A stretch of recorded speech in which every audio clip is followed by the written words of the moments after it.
You sit down at your desk, open a brand new project, and stare at a completely empty timeline. It's intimidating. For a lot of beginners, that blank space creates a sense of panic. The immediate instinct is to start compensating for that emptiness by dragging in every template, every single transition and wild effect you can find in the menu. But the software itself is completely neutral. If you hand the exact same raw footage to two different editors using the exact same program, their final videos will look completely different. One delivers a chaotic, tangled web, while the other produces a clean, structured grid. The software is simply a translation tool. It turns your pre-constructed concepts into a file.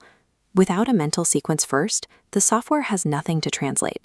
When an editor uses those built-in software features as a crutch rather than an intentional tool, the video falls apart. You end up with a final product that looks cheap and overcooked, entirely because the effects are driving the story instead of the story dictating the effects. You see this constantly when editors try to mimic the trendy documentary styles of massive creators without actually understanding the underlying logic of those edits. Dragging and dropping a paper texture over a clip won't fix a video that lacks a solid foundation. The technical capability is a necessary engine, but design discipline is the steering wheel. Without that discipline, the most powerful software simply helps you arrive at a cluttered amateur result much faster. To apply that discipline, the very first step of the workflow has to happen off the screen. You have to achieve a deep, contextual comprehension of the subject matter you are actually editing. Take the PB ratio. A balance scale weighs a company's market price against its book value. Tipping below 1 indicates a discount, above 1 a premium.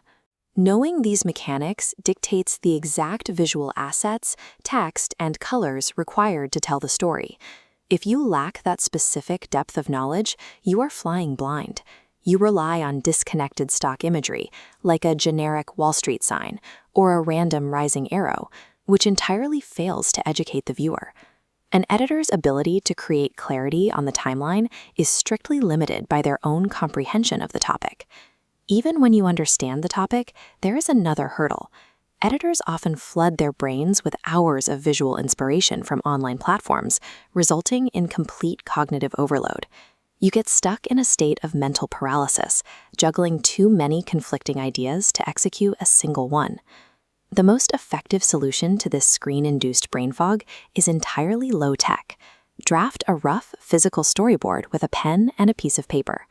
Mapping out the narrative flow, scene by scene, forces your brain to organize those floating ideas logically. You have to decide exactly how one shot transitions into the next, relying on structure rather than pure impulse. Actively removing the software from the initial ideation phase speeds up the entire editing workflow. By solving the structural problems on a sketchpad, you eliminate the mid-project confusion that usually causes you to stare blankly at the monitor for hours. Once that rough storyboard is mapped out, you have to run those sketches through a strict filter of visual rules and design theory before building them digitally. This layout demonstrates visual hierarchy. By changing scale, color, and spacing, the design dictates exactly what the viewer looks at first, second, and third. You utilize negative space to let the frame breathe, applying strict color theory to isolate critical information. These are micro decisions. Adjusting the padding by 20 pixels, desaturating a background by 10% might seem tedious, but those precise choices are exactly what separate an amateur edit from a premium professional composition. Design principles act as the necessary structural scaffolding. They hold all of an editor's wild creative ambitions together and prevent the final video from collapsing into pure visual noise.